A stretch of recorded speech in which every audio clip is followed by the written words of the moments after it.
చేసేద్దాం. ముందు colour pick చేయాలి. ముందైతే నేను ఎల్లో దట్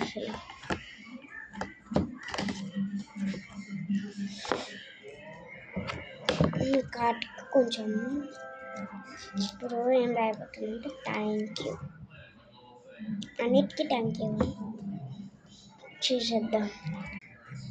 ఇది ఇట్లా చేసేసా. థ్యాంక్ యూ అంటే ఇది కొంచెం ఇట్లా కనబడదు. ఓకే, అన్నీ వేసేద్దాం. ఓకే గాయస్, అయితే అండి ఎల్లో, పర్పుల్,